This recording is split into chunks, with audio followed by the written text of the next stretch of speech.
Welcome back. Bulletin का बाकायदा आगाज करें और सबसे पहले बात करें कि वज़ीर आला पंजाब मरियम नवाज 8 रोजा सरकारी दौरे पर चीन रवाना हो गई। मरियम नवाज चीन के हुक्मरान जमात कम्युनिस्ट पार्टी की दावत पर चीन का दौरा करेंगी। वज़ीर आला पंजाब के हमरा मरियम औरंगजेब समेत 10 रुकनी वफ़द भी रवाना हुआ है। मरियम नवाज ने बीजिंग, शंघाई, शेंजन, गोंगजो के दौरे का निज़ाम भी किया है। Punjab China dinner, Punjab investment conference भी दौरे के शेड्यूल में शामिल कर दी गई है। दौरे के दौरान बाहिमी इश्तराक के फ़रोग़ के मुआहदे पर दस्तखत भी किए जाएंगे, जिसमें IT, मेडिकल इंडस्ट्री, स्मोक और मौसमियाती तब्दीली के उमूर शामिल हैं। निजी सेक्टर्स के दरमियान कारोबारी और तिजारती रवाबित पर भी गौर किया जाएगा। वज़ीर आला पंजाब को चीन की तरक्की के मॉडल और गवर्नेंस के निज़ाम से भी आगाह किया जाएगा। दौरे के दौरान मरियम नवाज चीन के नुमाया कायदीन और अहम हुकूमती शख्सियात से मुलाकातें भी करेंगी।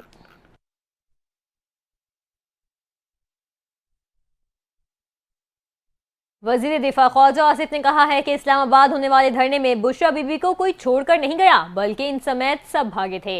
उन्होंने वीडियो देखी है, बुशरा बीबी खुद जा रही थी। उनकी सिविल नाफरमानी नाकाम हो जाएगी। सिविल नाफरमानी तब कामयाब होती है जब अवाम का इन्हिसार रियासत पर ना हो। ख्वाजा आसिफ ने मजीद कहा कि अब रियासत अवाम को हर चीज मुहैया कर रही है। इससे कबल भी बानी PTI ने धरने में बुलाया जाता था, तब भी किसी ने अमल नहीं किया।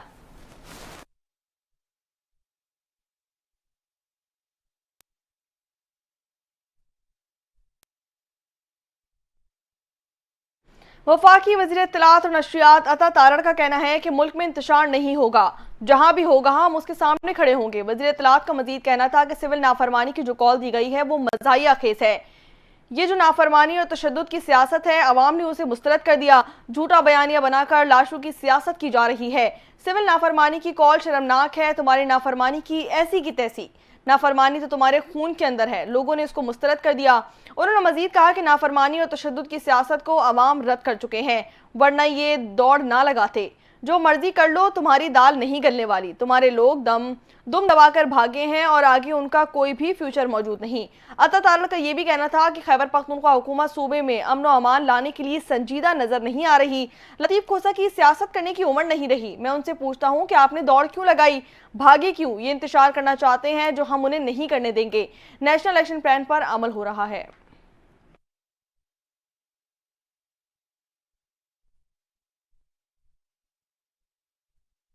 चेयरमैन पाकिस्तान उलमा काउंसिल हाफिज ताहिर महमूद अशरफी ने कहा कि 2019 में मुआहदे के लिए बहुत सी मीटिंग्स हुई, तमाम पहलुओं को देखा गया। मौलाना फजलुर रहमान, मुफ्ती तकी उस्मानी और तमाम उलमा ने दस्तखत किए।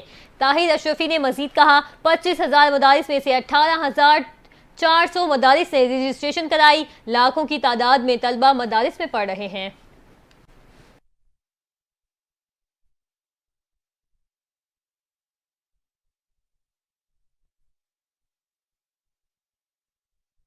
यहाँ आपको बताएं कि अवामी एक्शन कमेटी का एहतजाज रंग ले आया। आज़ाद कश्मीर हुकूमत ने मुतनाज़ा सदारती ऑर्डिनेंस वापस ले लिया, जिसका नोटिफिकेशन भी जारी कर दिया गया। सदारती ऑर्डिनेंस के तहत बगैर इजाज़त जलसे जुलूसों पर मुकम्मल तौर पर पाबंदी आयद की गई थी। सदारती ऑर्डिनेंस के खिलाफ अवामी एक्शन कमेटी ने हड़ताल कर रखी थी। आज़ाद कश्मीर के सदर बैरिस्टर सुल्तान महमूद चौधरी ने हुकूमत आज़ाद कश्मीर को peaceful assembly and public order ordinance फौरी वापस लेने की हिदायत की थी। सदर आज़ाद कश्मीर ने वज़ीर आज़म अनवारुल हक को उनके हवाले से भी खत लिखा था।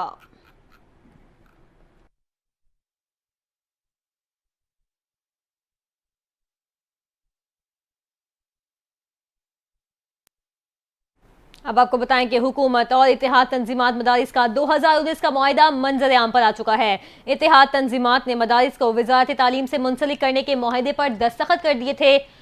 विफाकी वज़ीर तालीम शफकत महमूद ने इस मुआहिदे पर दस्तखत किए थे। आपको मजीद बताएं कि मदारिस को वज़ीर तालीम के साथ रजिस्ट्रेशन कराने का पाबंद किया गया। मुआहिदे के वज़ारत तालीम मदारिस के मुताबिक अदाद-ओ-शुमार इकट्ठे करने की वाहिद मिजाज अथॉरिटी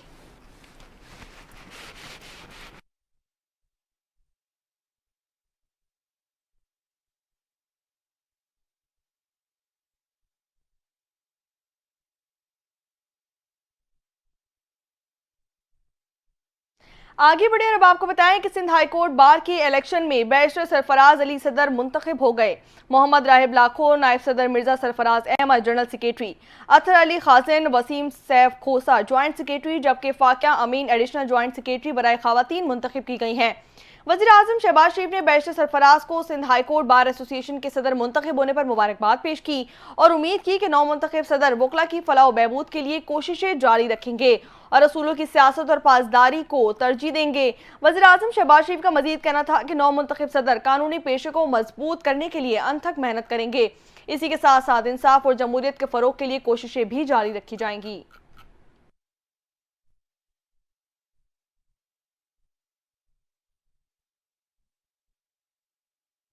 अब आपको बताएं कि नौ मुंतखब अमरीकी सदर डोनाल्ड ट्रंप ने कहा है कि अमेरिका का शाम की जंगी सूरत हाल से कोई लेना देना नहीं। डोनाल्ड ट्रंप ने शाम की सूरत हाल पर सख्त रद्द-ए-अमल देते हुए कहा कि शाम हमारा दोस्त नहीं, इन्हें लड़ने दो, इस गंदे खेल का हिस्सा मत बनो।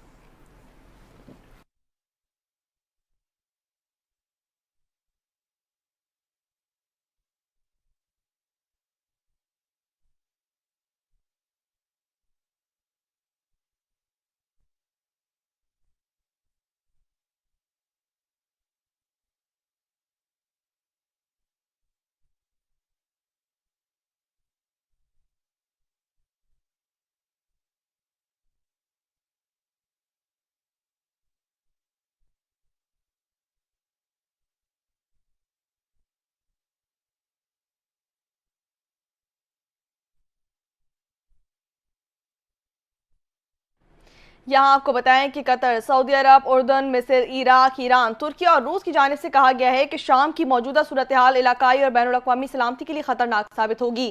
कतर में होने वाले दोहा फोरम का मुश्तरका अलामिया जारी कर दिया गया। शाम में फौजी ऑपरेशन रोकने और शहरियों की हिफाजत के लिए सियासी हल की जरूरत पर जोर दिया गया। गैर मुल्की मीडिया रिपोर्ट्स के मुताबिक रूसी वजीर खारजा ने कहा कि बागी ग्रुप के अस्करी ऑपरेशन की मनसूबाबंदी तवील अरसे पहले की गई थी। इनका कहना था कि ये ताकत का तवाजुन बिगाड़ने और ग्राउंड पर सूरत हाल तब्दील करने की कोशिश कर रहे हैं। रूसी बागी ग्रोह की पेशकदमी की मुखालफत करते हैं।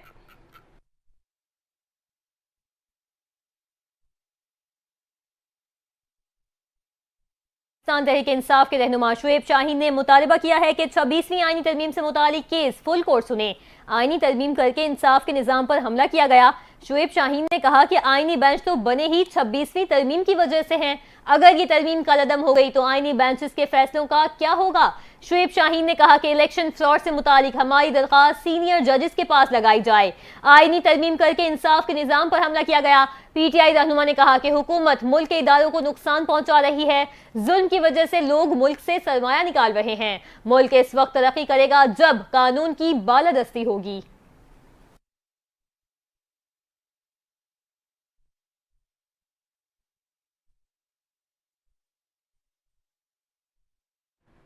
यहाँ आपको बताएं कि कराची के सफारी पार्क में हथनी सोनिया मर गई। हथनी की मौत अचानक रात में हो गई।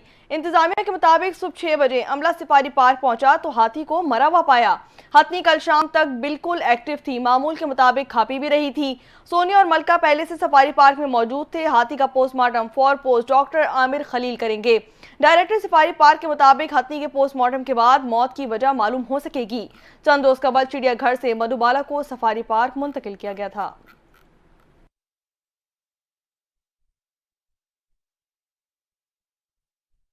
आपको बताएं कि वज़ीर आज़म शहबाज शरीफ से चेयरमैन पीसीबी की मुलाकात। मोहसिन नकवी ने वज़ीर आज़म को चैंपियंस ट्रॉफी के हवाले से आगाह किया।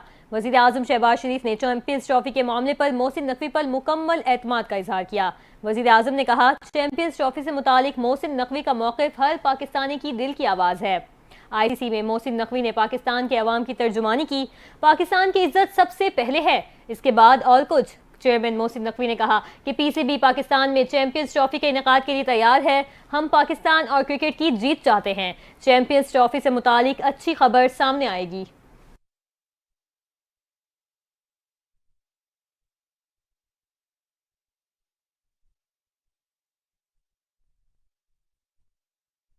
आपको बताएं कि पाकिस्तान ने अगले माह अजरबैजान से एलपीजी खरीदने का फैसला कर लिया। पाकिस्तान उससे कबल कतर से एलपीजी की खरीदारी मौखर कर चुका है।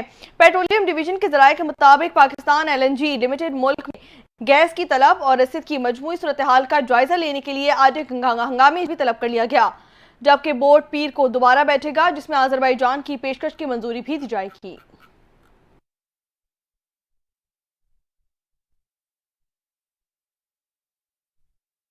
रूस की जानिब से ईरान के रास्ते पाकिस्तान तक ट्रेन सर्विस शुरू करने पर गौर किया जा रहा है। पाकिस्तान रेलवे हुकाम का कहना है कि ताफ्तान कोयटा रेलवे की हालत मखदूश है, जिसके बाइस माल बरादर ने 30 से 40 किलोमीटर फी घंटा की रफ्तार से चलती हैं। रेलवे हुकाम का कहना है कि कोयटा ताफ्तान रेलवे सेक्शन को अपग्रेड करने का फैसला कर लिया गया है। अपग्रेडेशन पर $700 मिलियन लागत आने का तखमीना है।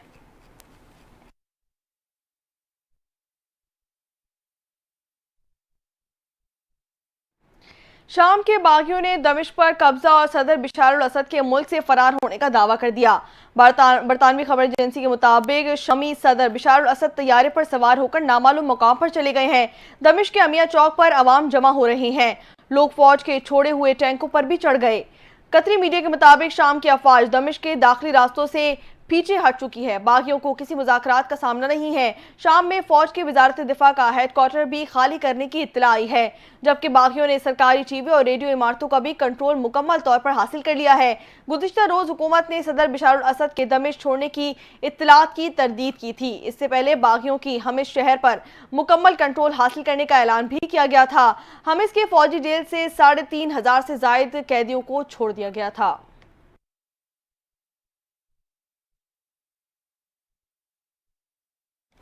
आपको बताएं कि शाम के फौजी कमांडर ने शाम में सदर बशार अल असद के 24 साल दौर के खात्मे का ऐलान कर दिया है।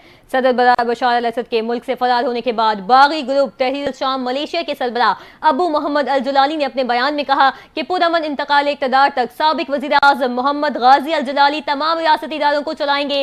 बागी ग्रोह के सरबराह ने मजीद कहा कि किसी भी सूरत शाम में मौजूद कीमियाई हथियार इस्तेमाल नहीं करने देंगे।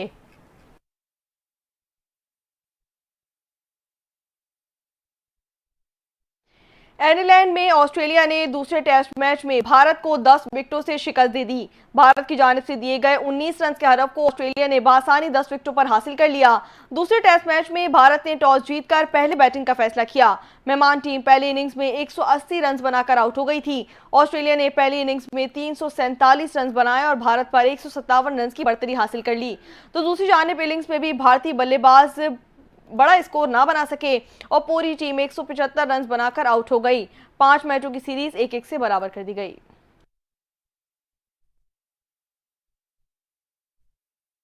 अब आपको बताएं कि कौमी टीम के ओपनर अहमद शहजाद ने जनूबी अफ्रीका के खिलाफ सीरीज में अहम खिलाड़ियों को शामिल न करने पर पाकिस्तान क्रिकेट बोर्ड की सिलेक्शन कमेटी को तनकीद का निशाना बना दिया। अहमद शहजाद ने जनूबी अफ्रीका के खिलाफ ऐलान करदा स्क्वाड पर सवाल उठाया कि इंग्लैंड के खिलाफ होम सीरीज में leading spinner Sajid Khan, opener Fakhar Zaman और शाहीन शाह अफरीदी को क्यों बिठाया गया। अहमद शहजाद ने कहा कि साजिद खान जिसने इंग्लैंड को परेशान किया और सीरीज में 19 विकेटें ली, सिलेक्टर्स ने जनूबी अफ्रीका दौरे के लिए स्क्वाड का हिस्सा ही नहीं बनाया। उन्होंने कहा कि सिलेक्शन कमेटी को साजिद का शुक्रिया अदा करना चाहिए था, क्योंकि 3.5 साल से आप हार रहे थे। लोग आपकी क्रिकेट पर हंसने लगे थे। जब आप जीतने लगे, आपने दूध में से मक्खी की तरह प्लेयर को निकालकर बाहर कर दिया।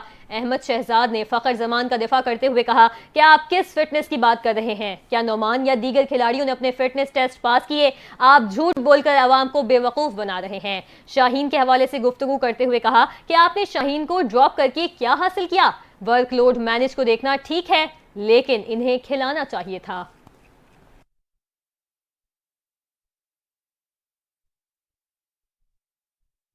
और यहाँ आपको बताएं कि मुल्क भर में सर्दी का असर बढ़ने लगा। बारिश बरसाने वाला सिस्टम पाकिस्तान में दाखिल हो गया। महकमा मौसमियात के मुताबिक मगरिबी हवाओं का ताकतवर सिलसिला पाकिस्तान में दाखिल हो चुका है, जिसके बायस लाहौर समेत पंजाब के वस्ती और शुमाली अजला में बारिश का इम्कान भी बढ़ गया है। पंजाब के मैदानी इलाकों में सर्द हवाएं चलने की तवक्को भी बढ़ चुकी है, जबकि पहाड़ी इलाकों में बर्फबारी भी हो सकती है। महकमा मौसमियात ने पेशगोई की है कि बारिश और ठंडी हवाएं सर्दी की शिद्दत में इजाफा करेंगी। तो दूसरी जानिब कराची में सर्दी अपना जोर पकड़ चुकी है, जिसके सबब आज दर्जा हरारत 2 डिग्री तक कम हो गया। महकमा मौसमियात के मुताबिक गुज़िश्ता रोज के मुकाबले में आज दर्जा हरारत में मजीद 2 डिग्री सेंटीग्रेड तक कमी रिकॉर्ड की गई।